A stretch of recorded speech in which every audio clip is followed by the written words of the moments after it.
Assalamu alaikum wa rahmatullahi ta'ala wa barakatuh. Perturbé par les agitations internes et les coups bas, Médine se réveille avec l'étrange sensation que la menace est toujours nichée dans l'ombre, prête à s'abattre sur elle. Les Médinois ont accepté d'accueillir en leur sein le prophète sallallahu alayhi wa sallam, et avec lui, ils prennent toute la mesure de ce que leurs nouvelles alliances impliquent. Ils ont connu dans leur histoire la famine, la guerre, les déchirements tribaux, mais cette fois, ils ont le sentiment que les épreuves qu'ils traversent servent une cause supérieure qui les dépasse.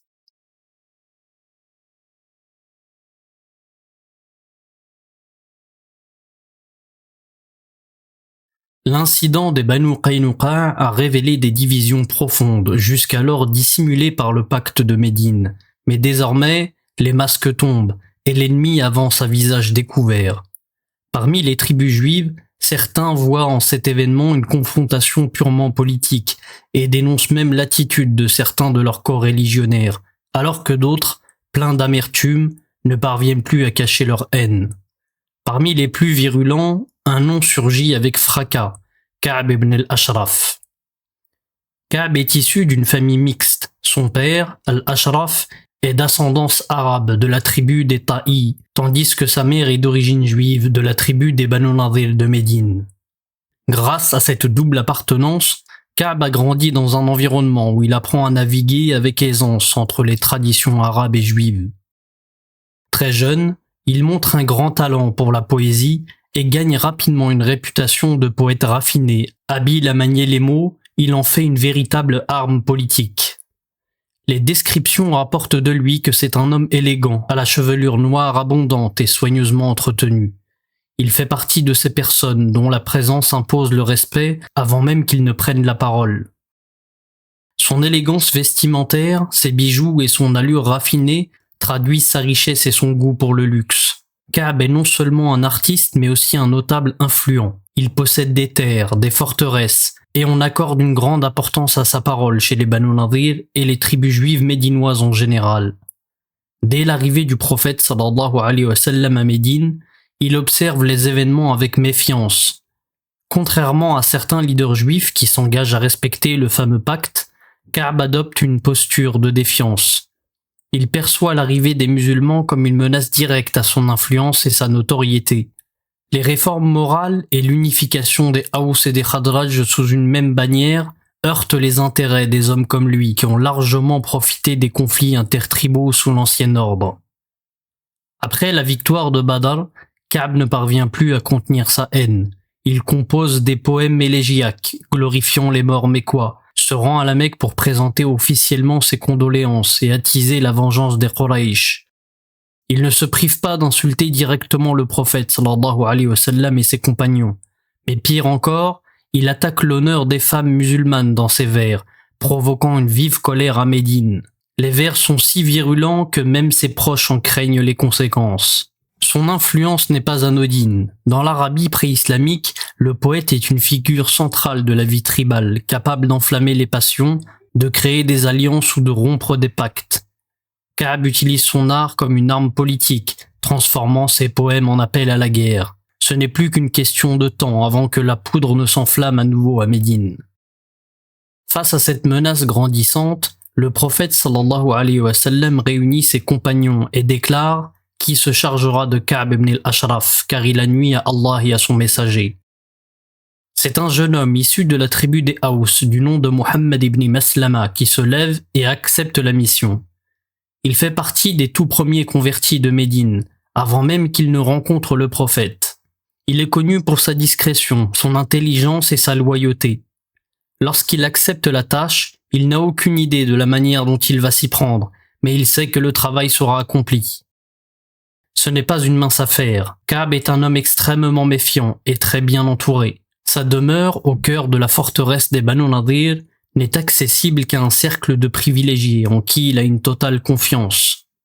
Mohammed commence par élaborer un stratagème avec l'aide de son frère Abu Na'ila et quelques autres compagnons. Mais le plan nécessite de ruser par le mensonge et même de critiquer ouvertement le prophète sallallahu alayhi wa sallam pour tromper Ka'b. Troublé par l'idée, Mohammed consulte d'abord le prophète sallallahu alayhi wa sallam qui lui donne son aval et lui dit « Tu peux parler librement ». Mohammed et ses compagnons se rendent auprès de Ka'b. Après les salutations d'usage et quelques échanges cordiaux, ils lui exposent leur prétendu mécontentement. Le prophète a décidé de collecter l'aumône sur notre dos et nous met dans une grande difficulté.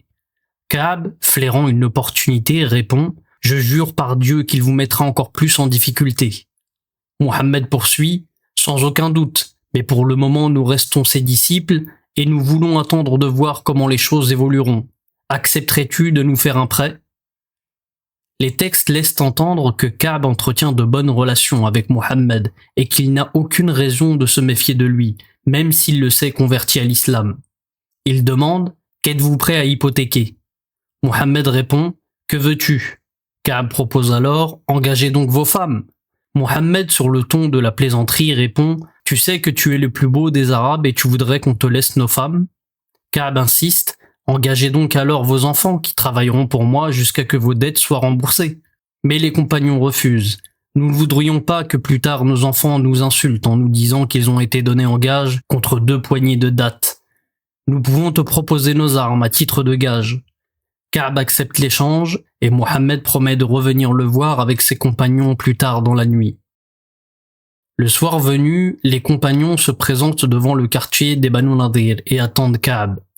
On raconte que ce soir-là, avant de quitter son épouse, celle-ci lui aurait dit « J'entends la voix d'un meurtrier », mais Ka'b la rassure et lui dit non sans ironie « Lorsqu'un homme est appelé la nuit, même pour être transpercé d'une lance, il doit répondre à l'appel. » Ka'b rejoint Ibn Maslama et ses amis qui entre-temps se sont entendus sur un signal pour passer à l'action. Pour le mettre en confiance, Mohammed, sachant Ka'b amateur de flatterie, lui dit en l'attirant doucement à l'écart et en lui attrapant affectueusement la tête « Ton parfum est très agréable, laisse-moi sentir tes cheveux. » C'est le signal attendu. D'un seul élan, les compagnons se jettent sur Ka'b ibn al-Ashraf et lui assènent le coup fatal avant de prendre la fuite. Le cœur battant à tout rompre, haletant, les compagnons se rendent auprès du prophète sallallahu alayhi wa sallam et lui racontent leur récit. Le prophète sallallahu alayhi wa sallam prononce une invocation en leur faveur tout en les bénissant pour leur loyauté. Cet épisode nous rappelle que l'histoire de l'islam n'est pas seulement faite de batailles ouvertes, mais aussi de jeux d'alliances, de ruses et de décisions difficiles. Dans un contexte où la survie même de la communauté était en jeu, chaque action, chaque mission, chaque homme choisi avait un rôle déterminant. En cette fin de la seconde année hégirienne, les événements s'enchaînent à un rythme effréné. Les tensions avec les Banu Sulaym, l'expédition des Sawir, l'incident des Banu Qaynuqa', l'assassinat de Ka'b ibn al-Ashraf, et à peine le souffle repris, voilà qu'une nouvelle menace vient couvrir la ville de son ombre. Des rumeurs se répandent. Les tribus des Banu Muharib et des Banu Tha'laba, alliés de longue date des Quraysh mécois, prépareraient une attaque contre le prophète sallallahu alayhi wa sallam et ses compagnons.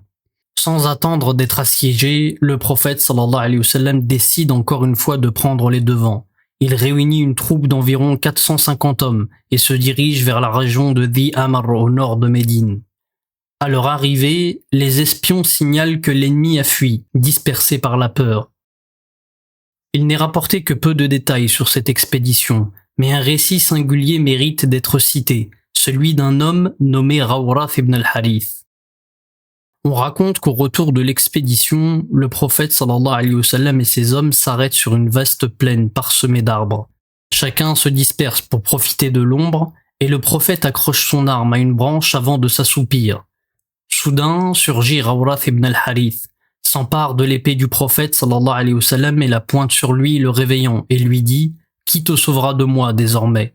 Le prophète répond avec calme « Allah ».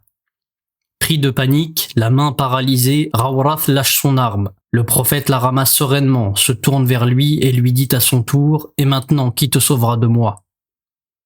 Alertés par les bruits, les compagnons accourent et trouvent le prophète assis aux côtés de Rawrath. Il leur raconte l'histoire et conclut avec bienveillance « Le voilà maintenant assis près de moi. » Le prophète ordonne qu'on le laisse partir librement. Plus tard, Rawrath raconte que de retour auprès des siens, il leur dira « Je reviens de chez le meilleur des hommes. » Les mois suivants furent marqués par une succession de petites escarmouches, de tensions sporadiques, mais aussi d'événements heureux qui viennent renforcer le tissu de la communauté musulmane. Parmi ces moments importants, On compte le mariage du prophète sallallahu alayhi wa sallam avec Hafsa, la fille de Omar ibn Khattab, ainsi que le mariage de Uthman ibn Affan avec Kalthoum, la fille du prophète. Mais l'un des événements les plus marquants et le plus symbolique reste sans doute le mariage de Ali ibn Abi Talib avec Fatima, la fille bien-aimée du prophète sallallahu alayhi wa sallam. Ce mariage, au-delà de l'union de deux cœurs, scelle l'alliance entre deux figures majeures de l'islam et marque une nouvelle étape dans l'histoire naissante de la communauté. Ali, alors âgé de 21 ou 22 ans, était déjà reconnu par les siens comme un héros, mais son extrême pauvreté l'obligeait à travailler dur lorsqu'il ne combattait pas aux côtés du prophète sallallahu alayhi wa sallam. Pour gagner sa vie, il mettait ses bras au service d'un ansar, propriétaire de jardin, et passait ses journées à irriguer les dattiers. Depuis longtemps, Ali nourrissait en secret le souhait d'épouser Fatima, la fille du prophète. Mais par pudeur, seuls quelques compagnons proches connaissaient les sentiments qu'il gardait enfouis au fond de son cœur. Un jour, alors qu'il était occupé à tirer de l'eau du puits, Abu Bakr et Uthman vinrent à lui. Voyant son hésitation, ils l'encouragèrent vivement à formuler sa demande en mariage. Ali, troublé, leur répondit « Vous savez combien je suis pauvre. Il est cruel de votre part de me rappeler un rêve que je ne pourrai jamais atteindre. » À force d'insistance, Ali finit par trouver le courage de surmonter sa timidité. Il se rendit chez le prophète sallallahu alayhi wa sallam déterminé à lui demander la main de Fatima. Le prophète l'invite à entrer et à s'asseoir, mais il remarque vite que son cousin était inhabituellement silencieux. Ali prit une grande inspiration, rassembla son courage et dit enfin « Je suis venu te demander la main de ta fille. » Le prophète sallallahu alayhi wa sallam lui répondit avec sagesse « Quelle dot proposes-tu » Cette question n'est pas anodine. Bien que le prophète connaisse mieux que personne la situation de son cousin, il souhaite à travers cette demande rappeler à la communauté l'une des règles fondamentales de l'islam, les droits des épouses dans le mariage. La dot, même symbolique, avait une valeur forte, affirmant la dignité et le droit de la femme. Ali proposa alors le peu qu'il possédait, son armure, son épée et ses sandales. Avec bienveillance, le prophète lui répondit « Ton épée appartient à l'islam et ton bras peut défendre ta poitrine mieux que ton bouclier. Vends donc ton bouclier et apporte-moi son prix comme dot pour ma fille. » Ali, au comble du bonheur, se mit à chercher un acheteur pour son bouclier. Bien qu'il ne valût pas grand-chose, Uthman lui en proposa un bon prix et rendit aussitôt le bouclier en le priant de l'accepter comme cadeau de noces. Les festivités sont célébrées au mois de Dhul Hijjah de l'an 624. Le prophète dirige lui-même la cérémonie et s'implique même dans les préparatifs. Le repas est frugal mais suffisant. On y sert un peu de viande, des dattes, des figues et du haïs, un mélange de dattes écrasées, de beurre et de farine que l'on servait habituellement en ces occasions. Fatima, âgée de 19 ans, rejoint la maison de son époux, avec la bénédiction de son père. Elle emporte avec elle le peu de biens qu'elle possède. Une cruche en terre cuite, un tapis tressé, un coussin garni de fibres de palmier et quelques ustensiles simples. Le prophète sallallahu alayhi wa sallam les visite souvent, invoquant pour eux les bénédictions d'Allah et rappelant à tous que le véritable trésor n'est pas celui que l'on accumule, mais celui que l'on cultive dans les cœurs. La vie que mèneront Fatima et Ali est à l'image de leur mariage, simple et sobre. À plusieurs reprises, ils se retrouvent dans le besoin, mais font preuve d'une patience exemplaire. Malgré les privations matérielles, leur foyer rayonne de foi et de piété. Fatima, surnommée Az-Zahra, la resplendissante, s'occupe de son ménage, moud le grain de ses propres mains et veille à l'éducation de ses enfants, tandis que Ali continue de défendre la cause de l'islam aux côtés du prophète. Ensemble, ils incarnent le modèle d'un couple uni dans l'adversité, trouvant leur richesse non pas dans les biens de ce monde, mais dans la foi et l'attachement aux valeurs spirituelles. De leur union naîtront deux des figures les plus emblématiques de l'histoire islamique, Al-Hassan et Al-Hussein.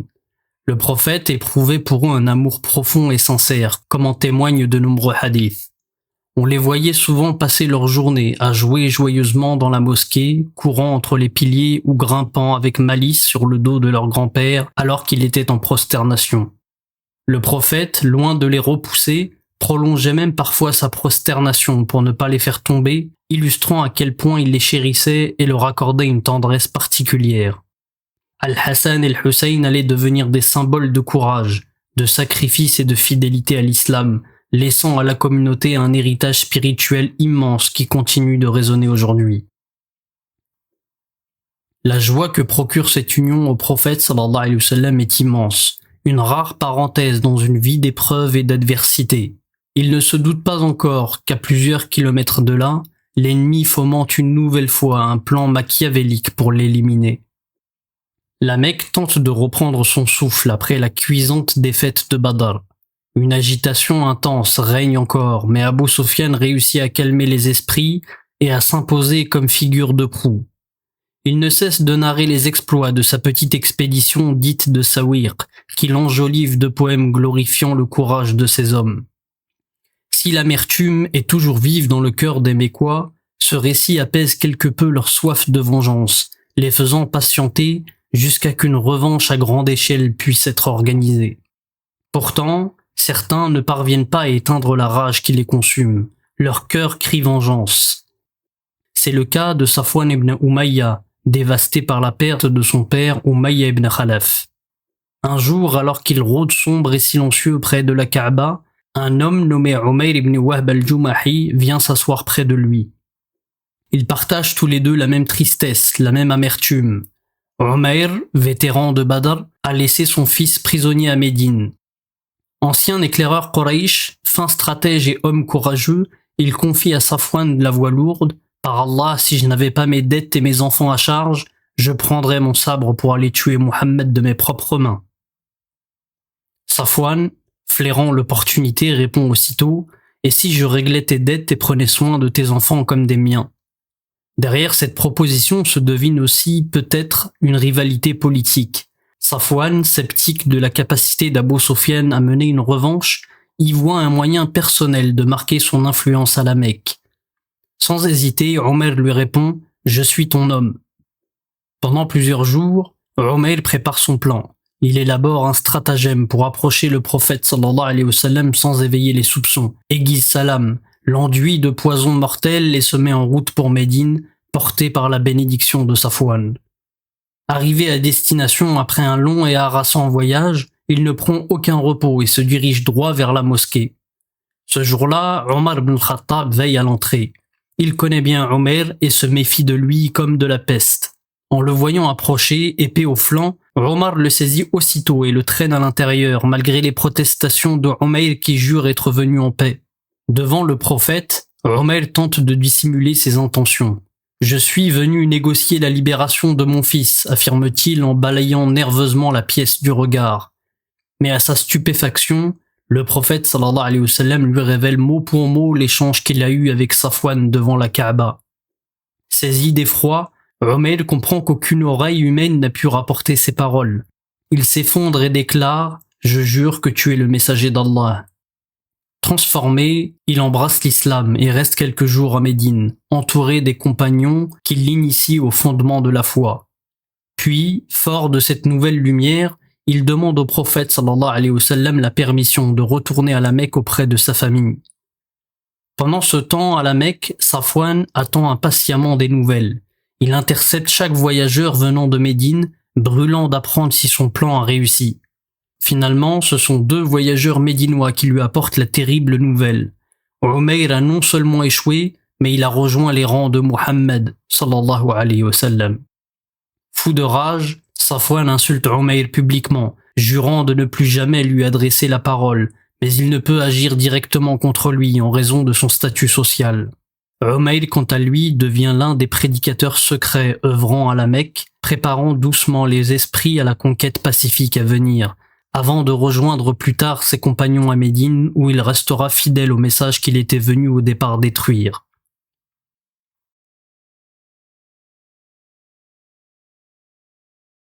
Ainsi s'achève notre voyage dans la période de l'après-Badr, où s'alternent menaces sourdes et événements heureux. Par son courage, sa détermination et l'aide divine, la jeune communauté musulmane a réussi jusqu'ici à tenir ses ennemis à distance, à contenir les complots internes et à désamorcer les tentatives d'assassinat. Mais cette fois, la menace Quraysh prend une forme plus redoutable. Ce ne sont plus des escarmouches ni des actes isolés, mais une volonté collective, organisée de laver l'humiliation de Badr et d'écraser définitivement les musulmans. Nous parlerons de ces événements dans un prochain épisode. Wassalamu alaikum wa rahmatullahi ta'ala wa barakatuh.